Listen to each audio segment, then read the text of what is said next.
Moving Beyond Fear Facebook community. Welcome. Happy Wednesday. For anyone who doesn't know me, my name is Sarah. I am the lead body-mind integration expert here at Healing Embodied. Welcome to today's episode of the Love Over Fear show. For anyone who is not familiar with the Love Over Fear show, have you been living under a rock? I'm just kidding. For anyone who isn't familiar with the Love Over Fear show yet, this is a show that Chelsea and I do twice a month right here in the public Moving Beyond Fear Facebook community. This is our free relationship anxiety support Facebook page. This show is a little bit of a cross between a talk show, meets a TED Talk, meets an educational webinar, meets podcast, meets just hanging out with your friends. That is what this show is. We created this show to help you, our lovely, wonderful, amazing community, feel empowered, feel inspired, to learn, and to help you understand various aspects of why you might be feeling anxiety, the need for control, shutting down within your relationship and your life. This show is meant to help educate and also guide you towards next steps for yourself and for your relationship. We started this show and we named this show because we believe we have seen a million times that you can feel both deep love and anxiety or fear all at the same time, but we want to help you choose love over fear every single time. Okay, that's why we're here. That's why Healing Embodied exists. That's why this show exists. That is why we're here. I, without noticing, booked myself like back to back this morning. So I am currently, as I'm introducing, I'm kind of, multitasking here and trying to release what has come so far today and ground in this moment. Y'all get to witness that. So what I have to do when I'm doing this show is pull up the video on my phone as well, because my computer is silly and doesn't like to show me comments if people comment. So I like to have my phone next to me. It's very silly because I can see myself twice, but here we are. So, all right, let's dive on in, shall we? So, as many of you know, our topic in Moving Beyond Fear this month, we shifted last month to monthly topics. It's amazing, right? Are y'all loving the monthly topics? Because I really am. So much more than daily topics. It just allows so much space to dive in deeper. I love it. It's juicy. So our topic in Moving Beyond Fear this month is #self-compassion. And today's Love Over Fear episode is You Can't Judge Your Way into Healing. You can't judge your way into healing. I fucking love this topic. This is very, very near and dear to my heart. I have a very loud inner critic. My self-judgment, my self-criticism has been quite loud in the past, and it has been a really big stem and a really big root for some anxiety and need for control and shutting down and distancing and overthinking that I have experienced in my life. So if I can share on this and help even one person with this kind of topic and starting to cultivate more self-compassion and let go of the desire to judge and criticize and shame yourself, I feel good about that. Okay, if you are here live, if you are watching, say hi, tell me you're here, tell me your thoughts throughout, interact. I promise you this will be a lot more fun if y'all are interacting. Did you ever have teachers in high school or college who would ask a question and the class would be silent and they would be like, this is going to go by a lot faster if you participate? Well, that's what I'm telling you. It's going to be a lot better if you participate. You're going to get a lot more out of it if you participate. So if you're here, say hi. Tell me you're here. Okay. Let's jump on into why judging and criticizing ourselves doesn't work. Okay? Doesn't work. I'm going to go straight to the point here. Judging, criticizing, doesn't work. It's not going to lead to healing. So we need to talk about judgment and shame for a little bit. All right, so shame. Let's just put this on the table here. Some of you saw a Love Over Fear show episode I did many months ago about shame completely. I love talking about shame. It's one of my favorite topics as a human, but as a therapist, as a coach, as a body-mind integration expert, I love it. Shame is something that a lot of people don't talk about, that we hate, that we fear, that we think we just need to like scoot under the rug or under the table. And I'm the opposite. I'm like, tell me what you feel shame about. Or feel what you feel shame about. All right, so let's talk about shame. So, as humans, we feel shame when we feel that if others saw the real us or a part of us, that we would not be accepted. They would reject us. We would be ostracized. We would not be loved. We would not be deemed worthy. That is when we feel shame. When we have this belief that if they knew X, Y, and Z, if they saw X, Y, and Z, if they witnessed X, Y, and Z, they would not accept me. Okay, it's different from guilt. Guilt is I did something that was out of line with my values. Okay, so guilt is like I did something bad. Shame is I am bad. I am wrong. I am bad. I am not lovable. Okay, that is shame. So, judgment often looks like comparisons. Talking about judgment and shame here. Judgment often looks like comparison. You may deem yourself a very non-judgmental person. I did for years in my life. I was like, I am not judgmental. I judge nobody. I am open and warm and welcoming and accepting. Well, in my head, I was like, Sarah, you're a fucking idiot. You're ugly. You're stupid. You didn't get a good enough grade. You're not good enough. Why aren't you better? Why aren't you doing this? As externally, I'm like, I judge nobody, right? So judgment, more often than not, looks like comparison.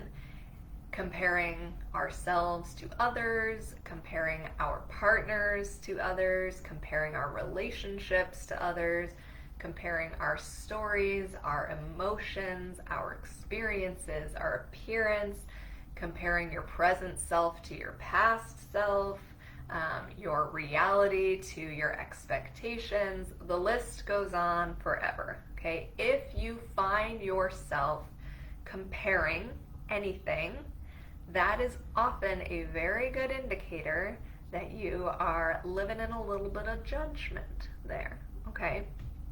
So shame and judgment breeds shame and judgment. It does not breed motivation. It does not move us forward. A lot of us think if we could just like get ourselves to be better, if I could just do this thing, if I just had more willpower, if I was just stronger, if I just wanted it more, God, I want this so bad, why aren't I better at this? If I were just better at this, then I could do it. We beat ourselves up and mask it as motivation. Okay, we mask it as motivation, regardless of what you are trying to change. Your feelings, your relationship, your partner, your work ethic, your body, your weight, your job, your patterns, regardless of what it is, shaming ourselves does not move us forward. It just breeds more shame. Okay? There was, I hope this is not a trend anymore, but like within the weight loss community, there was a trend, at least for a little while, of like, buy the clothes for the body you want, not the body you have. So if you are trying to get from a size 10 to a size 8, buy a size 8 or a size 6 and have the clothes in your closet. Or like if you have gained some weight, put up a picture of how you used to look and that you're trying to get back to motivate you. There's this like trend, and that is a very shame and judgment based attempt at motivation. Okay, and guess what? It doesn't fucking work. Yeah? I'm sorry I get very heated and passionate. I'm not sorry. I'm going to take back my sorry, and I'm just going to make the statement that I get very heated and passionate when we are trying to like shame ourselves forward or judge ourselves forward, because it doesn't fucking work, y'all. It doesn't. It just makes you feel like shit about yourself. And you already probably do. So there's that. Thank you for coming to my TED Talk. Okay, so many of us judge ourselves constantly, and it doesn't work. I have tried it endlessly. Trust me. It doesn't work. What actually happens when we are just living in judgment and shame, what happens is that energy rolls over into your relationships, both your romantic relationships and all other relationships you have in life, okay? When you are walking around in shame and judgment, that is the energy you're going to extend to others. So if you are judging and criticizing yourself constantly, and then you're like, I don't know why I nitpick my partner, he's so wonderful, or like, I don't know why I treat him so badly when he's so nice to me. Well, if that's the energy you got in here, it's gonna roll over, okay? Think about it. I want to do like a little experience here. Think about how you are in your body when you are in shame or judgment, okay? Close your eyes if you want to. Think about a part of you, maybe not the biggest, not the like capital S greatest shame here, but think about a part of you that you might feel a little bit of shame or judgment about, or something you've done or didn't do that you're judging yourself for. How do you feel in your body? What starts to happen? Does your spine start to get a little soft? Do the shoulders roll a little bit? What does the gaze do? What does the chin do? What's the breath do? What are the hands doing? The feet, the legs? What's happening in the belly and the guts? What's happening in the pelvis and the chest? What's the temperature? What's happening in your head, in your face, in your jaw, your energy and your thoughts? How are you in your body when you are in shame and judgment? Now imagine yourself from this place, this shame and judgment place. Imagine extending love and connection and joy and hope and gratitude towards your partner or towards another person. You can't do it. Did anybody out there do it? If you did, I think you're lying.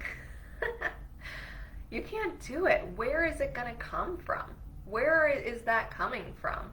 If you are in shame and judgment, how are you going to extend love and openness and joy and gratitude and sensuality and zest? How are you going to extend that to another person? If it's not here, if you're living here, how are you supposed to show up like this in the world? You can't. You can't do it, right? So that feeling, does that feel like the open, transparent, confident, empowered, free self that so many of you want to be? No, no. We have so many people come to us in this work or apply to work with us or DM us on Instagram or comment in this Facebook group and say this whole long thing, and I'm not making fun of anyone, I'm highlighting something here. Say this whole long thing about how you're feeling so awful, so guilty, so shameful, you're just beating yourself up. Oh, I wish I wasn't like this. I hate that I'm like this. This is so embarrassing. This is such a terrible part about me. And then it'll say something like, I don't understand why I'm just treating my partner like crap.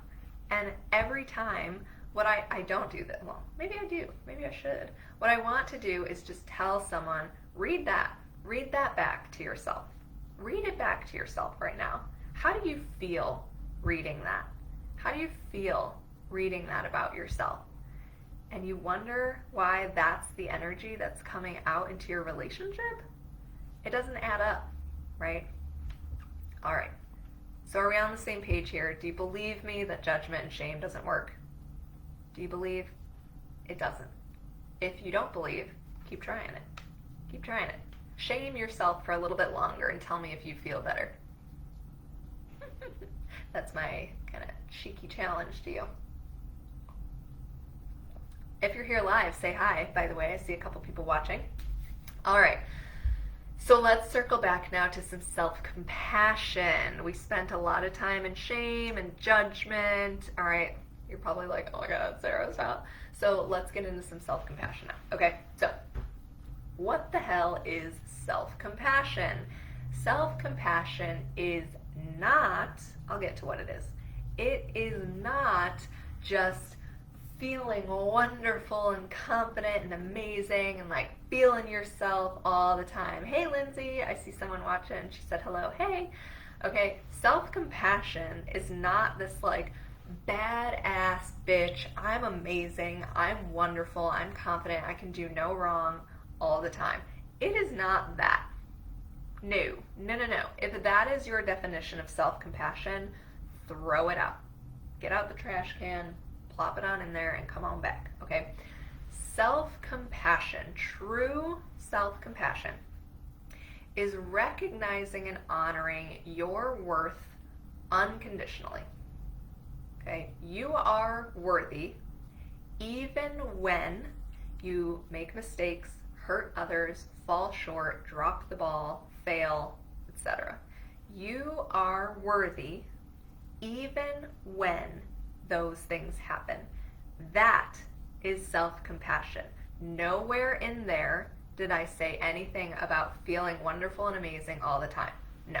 It is recognizing your worth even when you don't feel so great. Okay, self-compassion is loving even the ugliest parts of yourself. I'm not talking like physically ugly, but that too maybe. Self-compassion is loving even the ugliest parts of yourself, not necessarily liking them. Not liking them.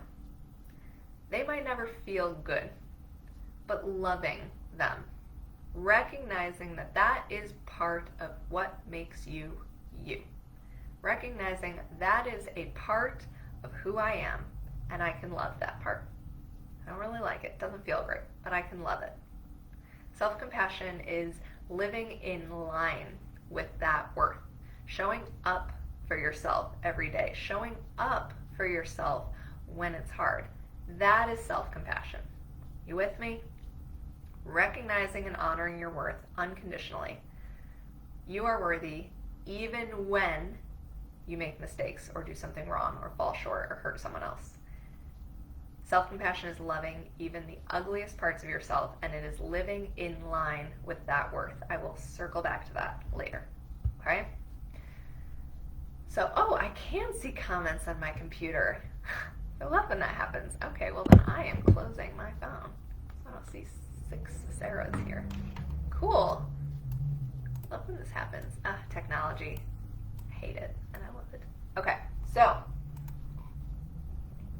people out there watching, what's coming up for you? Talking about shame, talking about judgment, talking about self-compassion. What's coming up for you? Do you try to judge yourself into healing? Don't say no, because I think the answer is probably yes. You can say no if you want. I just might not believe you. Okay, what's coming up for you? All right, so we talked about shame, we talked about judgment, we talked about self-compassion. Now let's talk about what is the role of self-compassion in healing. Why am I here talking about this today? Why am I here talking about how you can't judge yourself into healing? What's the alternative? Why am I here? Okay. So much of anxiety is trying to avoid uncomfortable feelings. Like 90% of anxiety is this attempt to avoid uncomfortable feelings. It's because your anxiety is trying to protect you. It's because it doesn't want you to feel those things because they suck. Yeah, totally get it. That is so much of anxiety, okay? So when healing here and when actually honoring self-compassion asks you to look at those uncomfortable feelings. Instead of avoiding them, it asks you to look at them.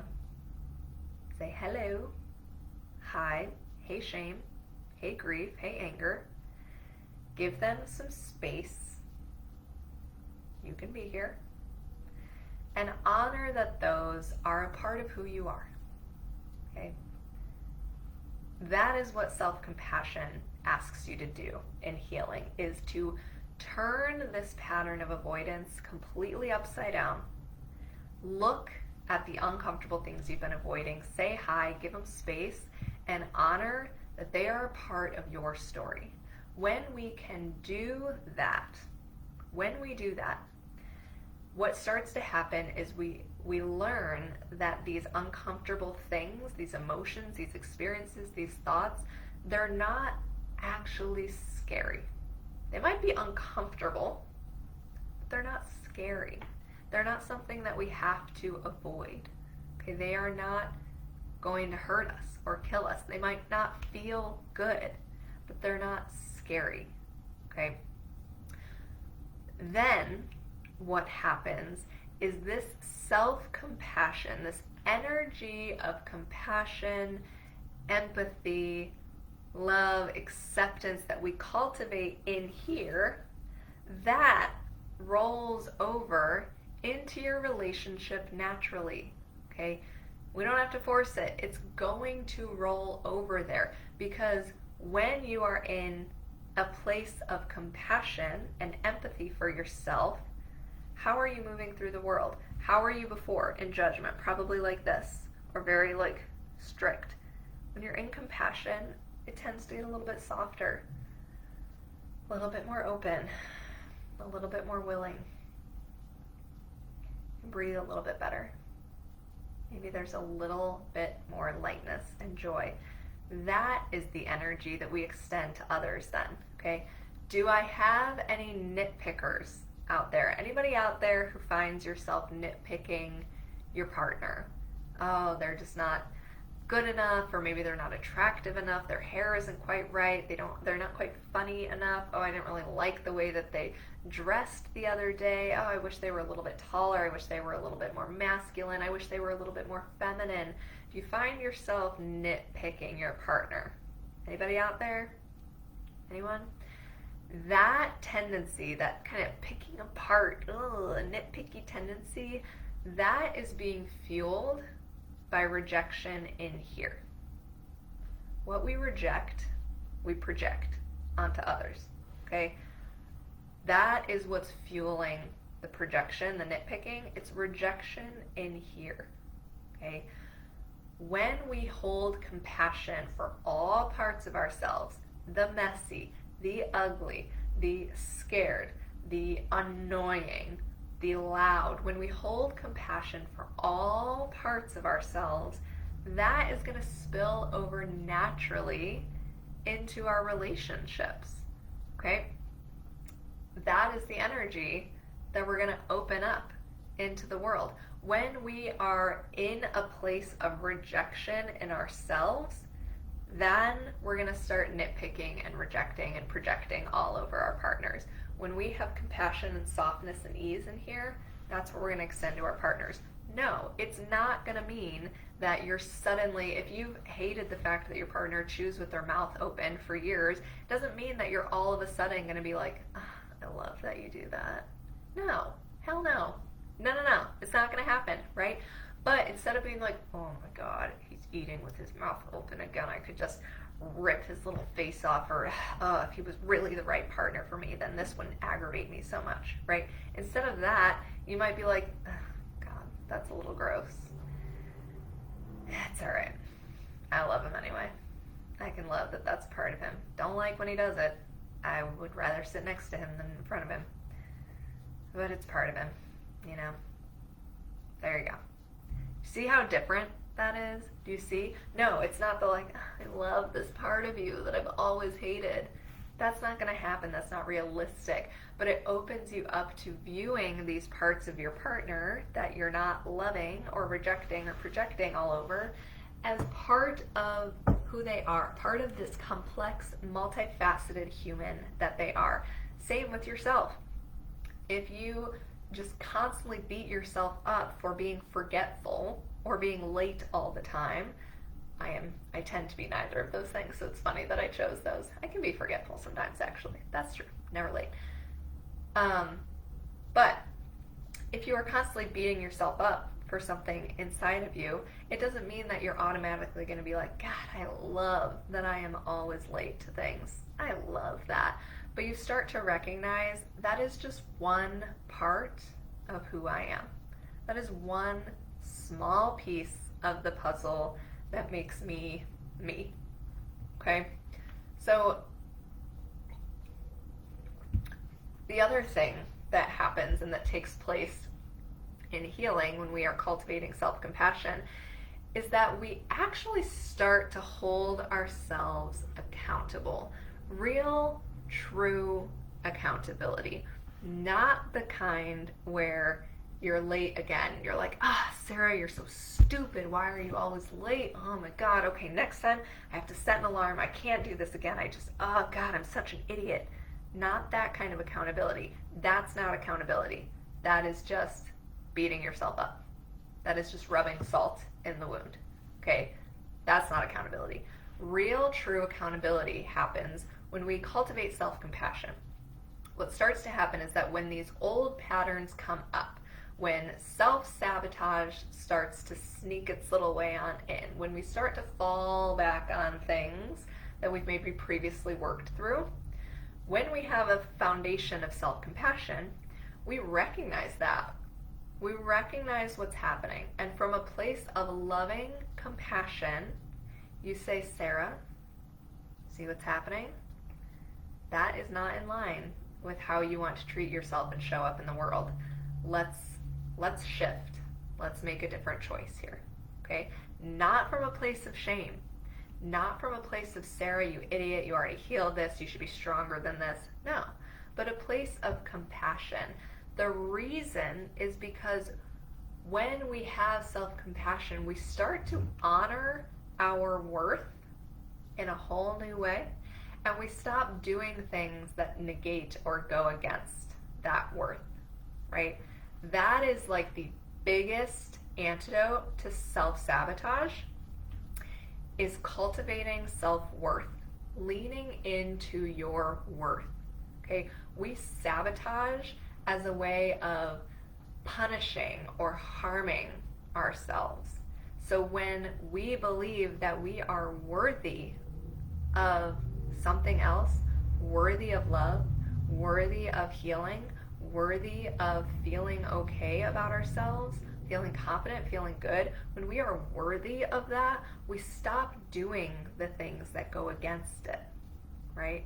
Has anybody out there ever had that experience of like self-sabotaging, and you're like, I just don't know why I do this. I don't know why I get in these healthy relationships and then I just break up with them, or I don't know why I say these rude things that hurt my partner. Have you ever had those moments in there? Ask yourself, do you honestly, truly, in your cells, believe that you are worthy of a healthy relationship? Do you believe that you are worthy of being treated with kindness and respect? Do you believe that you deserve that? If the answer is no, or if it's not a full resounding yes, that is probably pointing you towards cultivating a little bit stronger self-worth. That unconditional self-worth. I am worthy even when blah, blah, blah.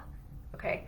Because when we cultivate that, when we have compassion for ourselves, when we have that worth in place and we believe wholeheartedly in that worth, we stop doing the things that go against it.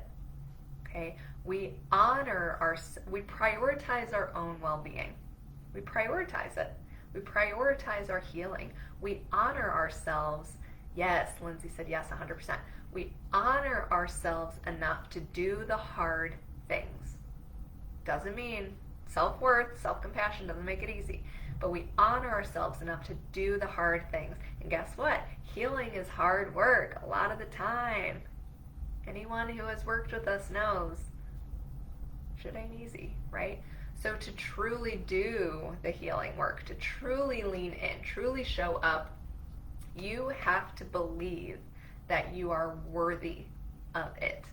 You have to believe that you are worthy of a full, fulfilled life. You are worthy of experiencing the full range of human emotion. You are worthy of having a safe, loving, healthy relationship. You are worthy of great connection. You're worthy of it. You have to believe that in yourselves. And the pathway to that is not judgment. It is not shame. It is compassion. And there it is. I drop the mic and I walk away. Okay. All right, y'all. That's what I have for you today. Okay? If you're like, oh my God, breathe. Shake it off a little bit. Okay? That's what I have for you today. Why judging and criticizing ourselves doesn't work. It doesn't motivate us. It doesn't lead us forward. It just breeds more shame. And then that's the energy that we bring into our relationships. Self-compassion, what is it? Recognizing, honoring your worth unconditionally, loving even the ugliest parts of yourselves, living in line with that worth. And what is the role of self-compassion? Why am I taking 30 minutes to talk about this today? It's because honoring and cultivating self-compassion asks you to look at the uncomfortable parts of yourself and honor them. You start to learn that they're not scary. As you cultivate this energy, that rolls over into your relationship, and then you start to actually live in line with that worth. You stop doing the things that go against that worth. You stop self-sabotaging. You stop avoiding. You stop running. And you do the things that are in line with that worth. Okay? All right, here's my challenge to you today. If you watch this episode, comment either on this video or in this Facebook group, use hashtag self-compassion and share with us, how are you in your emotions, thoughts, and behaviors when you are in judgment and shame? And how are you in your emotions, thoughts, and behaviors when you are in compassion, when you have a more compassionate view for yourself, your life, your partner, your relationship? What's the shift there? When you are in shame and judgment, what's going on in your emotions, your thoughts, your behaviors? When you are in compassion, what's going on in your emotions, your thoughts, and behaviors? That's my challenge for you. Comment here or share in a separate post using hashtag self-compassion.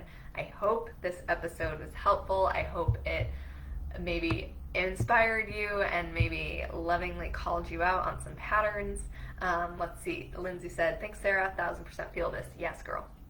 I find when I'm having a good self-esteem and compassion day, everything else, like you said, is soft and easy. And I'm like, oh, this is what normal feels like. The key is doing things that build that self-esteem and compassion. Yes. And the key is having the self-esteem and compassion on your worst, ugliest, hardest days. It is so easy to have self-compassion when we're feeling good. It's so easy to feel compassionate and empathy for ourselves when we're feeling ourselves, when we are feeling good, when we're feeling productive, when we're feeling successful and connected and turned on. It's so easy to feel self-compassion, right? It's not easy to feel self-compassion when you oversleep and then you're late for a work meeting and your coworkers and your boss are mad at you and you have stress acne all over your face and your partner is upset that you forgot your anniversary, and then you try to have sex but you actually start crying instead and shut down, and your partner feels really upset and they walk away, and then you can't sleep. That's when it's hard to have self-compassion, and that's when you need it the most. Okay? So yes, the key is doing the things that build that self-esteem and compassion and accessing that on your worst days, at your ugliest point. You hear my dog? That is when self-compassion has to come in. More on that later. Heyo. All right, my dears. Hope this was helpful for you. Comment below. Share with us how this was. Thank you so much for watching. I will see you all next time. Take care.